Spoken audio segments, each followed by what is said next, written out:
लग चुकी है मंजिल की तलब, अब खुद को आगे में झोंक देंगे। ठोकरे कहती है मारा जाएगा, हौसले कहते हैं देख लेंगे। तो प्यारे साथियों नमस्कार। क्या आप भी चाहते हैं मई से पढ़ के अच्छा नंबर कैसे लाए, 400 प्लस नंबर कैसे लाए? तो आप इस वीडियो के माध्यम से मई से पढ़ कर आप 400 प्लस नंबर ला सकते हैं, ये गारंटी है मेरा। तो चलिए, ये ऐसा कौन क्या क्या करे जिससे आप 400 प्लस नंबर ला सकते हैं। तो चलिए, तो हम इसमें आपको 6 से 7 पॉइंट बताएंगे और वो सातों पॉइंट पे आप ध्यान दीजिएगा। तो सबसे पहला पॉइंट है, अगर आपको जितना भी नंबर लाना है, मान लीजिए आपको 400 प्लस नंबर लाना है, तो आपको पहले उतना सोच रखना पड़ेगा।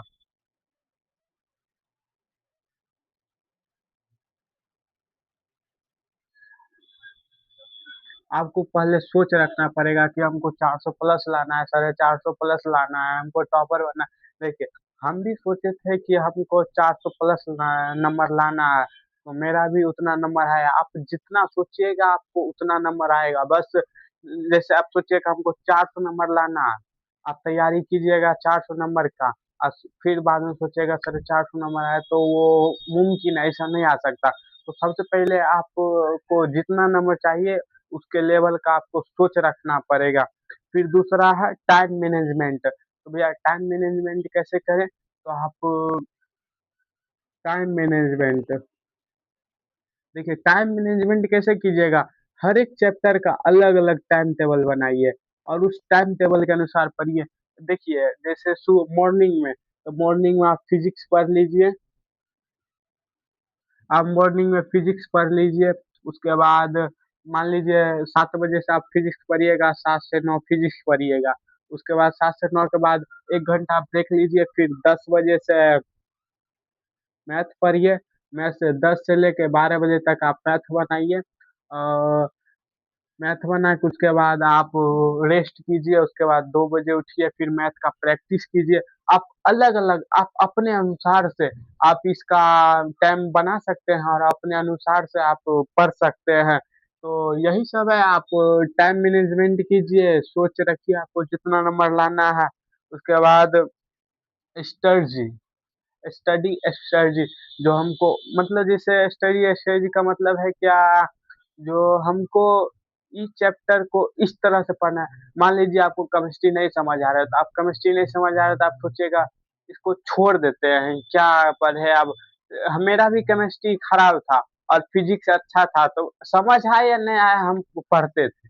बस हम उसको याद कर लेते थे, पढ़ते थे। तो इसी तरीका से मेरा फिजिक्स से ज्यादा नंबर केमिस्ट्री में, जिसमें हम फिजिक्स बहुत अच्छा से पढ़े। तो इसलिए आपको समझ आए या नहीं आए, आपको पढ़ते जाना है, पढ़ते जाना है।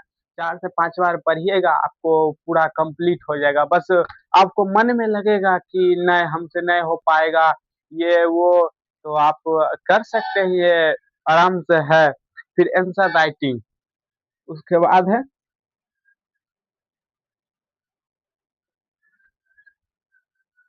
Answer writing. से आंसर राइटिंग, आप किसी भी क्वेश्चन का आंसर एकदम सटीक में दीजिए, एकदम मतलब ऐसा दीजिए कि आप 2 लाइन भी पढ़े और पढ़ के पता चल जाए कि हाँ ये पढ़ने वाला है। एकदम सटीक आंसर दीजिए, ये नहीं घुमा के दरभंगा से लेके पटना तक ले जाइए घुमा के आंसर। तो वो अब सब बोलते हैं जो खाली लिख के आ जाने से नंबर मिलता है, तो ऐसा बिल्कुल नहीं है। अब वो पुराना जमाना गया कि कॉपी भरल देख के नंबर दे देता, अब एक एक क्वेश्चन चेक करता है सही से। तो आप अच्छा से इसका आंसर राइटिंग अच्छा से कीजिए। आंसर राइटिंग पे ज्यादातर बच्चे का नंबर आंसर राइटिंग पे ही करता है। बहुत सारा बड़ा बड़ा लिख देता है, आंसर सही नहीं होता है। तो आप शॉर्ट लिखिए, एकदम अच्छा से लिखिए। हम भी 3 लाइन में 2 नंबर का क्वेश्चन खत्म कर देते थे, 2 लाइन में 2 नंबर का क्वेश्चन खत्म कर देते थे। तो आप आंसर राइटिंग पे ध्यान दीजिए और हर एक क्वेश्चन को अगर आप पढ़ते हैं तो ये कंफर्म कीजिए आपको सारा सब्जेक्ट पर एक बराबर ध्यान देना है। ये नहीं फिजिक्स पे हम ज्यादा ध्यान दे रहे हैं, मैथ पर कम ध्यान दे रहे हैं, कभी मैथ पर ज्यादा ध्यान दे रहे हैं, फिजिक्स पे कम ध्यान दे रहे हैं। तो इसके लिए आपको बराबर ध्यान देना पड़ेगा।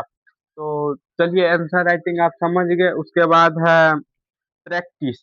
प्रैक्टिस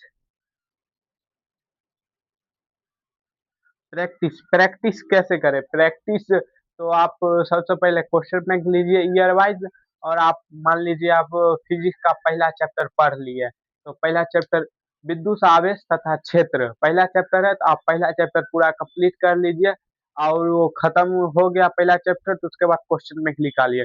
क्वेश्चन बैंक निकालने के बाद आप क्वेश्चन बैंक को देखिए आपको कौन कौन सा प्रश्न बन रहा है। जो प्रश्न बन रहा है उसको एक बार बनाइए, और जो नहीं बन रहा है उसको छांट के रखिए। फिर जो नहीं बन रहा है उसको एक बार देखिए, और उसको आप जो पढ़े उससे मिलाइए, फिर उसका आंसर हल्का दो बार पढ़िए, उसके बाद फिर उसको जो नहीं बन रहा था फिर उसको लिखने का कोशिश करिए। तो अब मान लीजिए आप क्वेश्चन बैंक में 10 क्वेश्चन दिया हुआ है, अब 10 में से आपको 6 पता है, 4 नहीं पता, तो आप सबसे पहले जाइए, आप जो पढ़े उसमें से 4 क्वेश्चन देखिए, 4 क्वेश्चन का आंसर देखिए।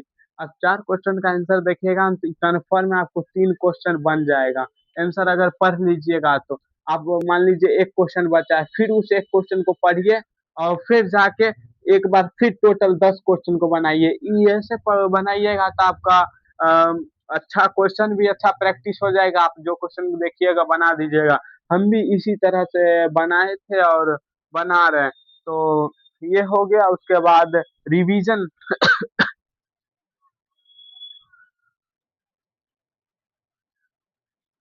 रिवीजन तो रिवीजन क्या, तो रिवीजन कैसे, तो आप मान लीजिए आप पहला चैप्टर पढ़ लिए, ठीक, तो आप मान लीजिए आज पहला चैप्टर पढ़ लिए, कल दूसरा चैप्टर स्टार्ट होने वाला है, दूसरा चैप्टर स्टार्ट करने से पहले आप पहला चैप्टर को एक बार पढ़ लीजिए, उसके बाद दूसरा चैप्टर को पढ़िए, और फिर उसके बाद अगला दिन दूसरा चैप्टर का पार्ट 2 पढ़ रहे हैं, तो पार्ट 2 पढ़ने से पहले पहला चैप्टर को पढ़िए, उसके बाद दूसरा चैप्टर को पढ़िए, उसके बाद फिर पार्ट 2, ऐसे ही मतलब एक दिन पहले का पढ़ते जाइए, और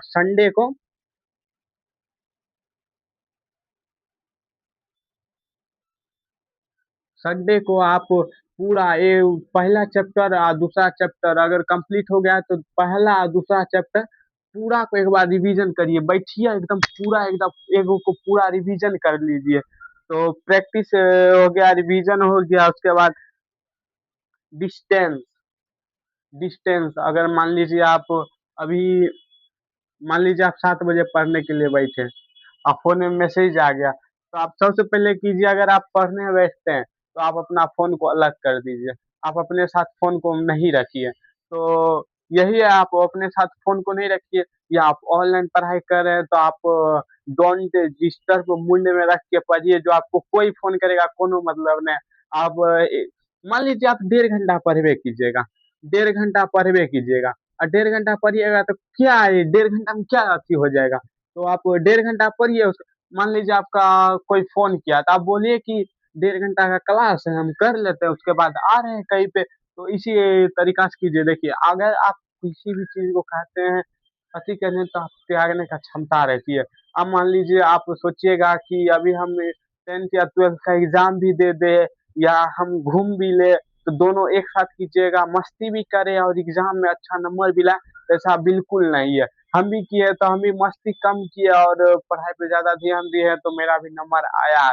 तो यही बात है, अगर आप जितना त्याग कीजिएगा आपको उतना अति मिलेगा। ये नहीं कि मोबाइल छोड़ दे, नहीं मोबाइल छोड़िए पूरा मत, हम ये नहीं बोल रहे कि मोबाइल पूरा छोड़ दीजिए, आप आपसे एकाएक पूरा मोबाइल छूटेगा भी नहीं। तो आप करिएगा कि जो आप किसी का टाइम बना लीजिए, मान लीजिए हमको इतना इतना देर हमको इतना इतना सब्जेक्ट पढ़ना है, उसके बाद 2 घंटा एकदम जम के मोबाइल देखना है, तो ठीक है आप 2 घंटा जम के, अभी मोबाइल में रील क्या देखिएगा, आप इम्पोर्टेंट जैसे आप वीडियो देख रहे हैं, आप इस वीडियो को देख लीजिए, या किसी का ऑब्जेक्टिव क्लास देख लीजिए, तो उसमें भी ठीक है, तो आप कर सकते हैं ये। तो चलिए एक बार और बता देते हैं कि क्या क्या करना है, क्या क्या नहीं करना।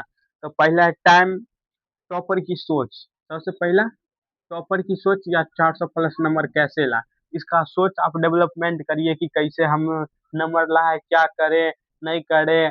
तो सबसे पहले आप बैठिए आराम से, आप सोचिए कि देखिए आप सोच लिए कि हमको टॉपर बनना है। आप अपने देखिए अपने क्षमता के अनुसार किसी भी चीज का अथी कीजिए। मेरा भी हम अपना क्षमता के अनुसार सोच रहे थे, हाँ 400 साढ़े 400 नंबर हमको लाना है, उससे ज्यादा नहीं लाना। तो आप अपने क्षमता के अनुसार कर सकते हैं। तो आप पहले अपना क्षमता को परेशानी पहचानिए कि आप किस जगह पे अभी है, किस लेवल में है, उसके बाद इस लेवल से कैसे उठ। हम भी जब क्लास 12 की तैयारी किए थे, तो हम भी एकदम कम लेवल पे थे। तो आप शून्य लेवल से शुरू कीजिए किसी भी चीज़ को। जैसे अभी हम कॉम्पिटिशन एग्जाम में आए थे, एकदम शून्य लेवल से हम सोचते हैं हमको कुछ नहीं आता, एकदम शून्य लेवल से स्टार्ट कीजिए और अप लेवल तक जाइए। तो सबसे पहले आपको जितना नंबर लाना है उसका सोच रखिए, टाइम मैनेजमेंट कीजिए। आप सर हर एक सब्जेक्ट का टाइम टेबल बनाइए और उस टाइम टेबल के माध्यम से आप अलग अलग सब्जेक्ट को पढ़िए। हो सकता है एक दिन आप एक सब्जेक्ट का टाइम हल्का आगे पीछे हो सकता है, वो मुझसे भी होता है, किसी भी आदमी से। अगर देखिए, टाइम मैनेजमेंट कोई बड़ा बात ना है, सबसे बड़ा बात है डिसिप्लिन।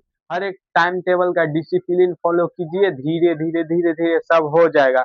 उसके बाद स्टडी स्ट्रेटजी, आप एक प्लान के माध्यम से आप तैयारी कर सकते हैं। देखिए, फालतू चीज पढ़ना भी बेकार है। आप वही पढ़िए जो अभी, वही पढ़िए जो आने वाला है एग्जाम में या जो आ सकता है। तो आप क्वेश्चन प्रैक्टिस कीजिए और क्वेश्चन बैंक बनाइए।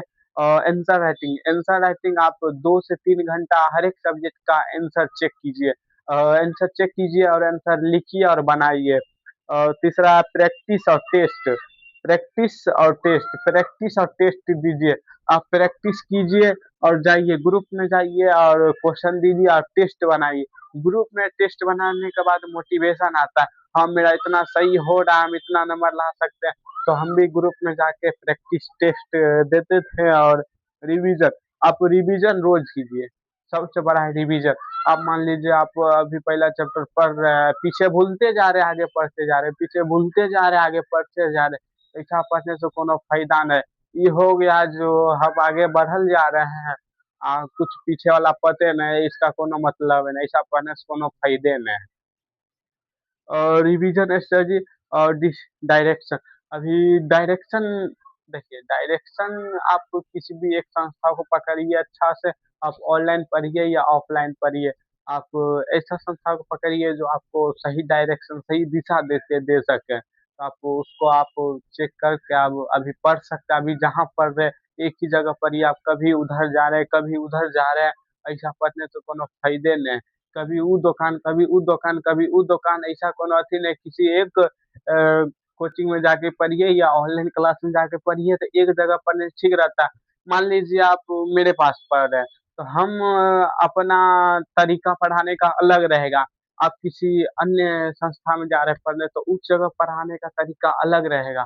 तो आप डायरेक्शन सही अथी कीजिए। उसके बाद डिस्टेंस, तो आप डिस्टेंस को हम बता ही दिए कि आप डिस्टेंस को अलग रखिए और अलग अलग तरीका से आपको, मतलब जैसे उदाहरण में हम बता रहे हैं, जैसे मान लीजिए अभी पढ़ रहे हैं, पढ़ते पढ़ते बाबू का फोन आ गया, तो आप उधर पला पढ़ाई छोड़ के आप इधर बात करने में लग गए, तो ऐसा क्या आप बन जाइएगा 400 प्लस, आ जाएगा 400 प्लस, कभी आपका नंबर नहीं आएगा 400 प्लस। तो आपको अगर नंबर लाना है 400 प्लस, तो आपको ये सब चीज छोड़ना पड़ेगा, बाबू सोना से दूर रहना पड़ेगा। चलिए, आप इसी प्रकार के वीडियो के लिए आप सब्सक्राइब कर लीजिए इस चैनल को, और अगर अच्छा लगे तो एक कमेंट और लाइक जरूर कीजिएगा। धन्यवाद।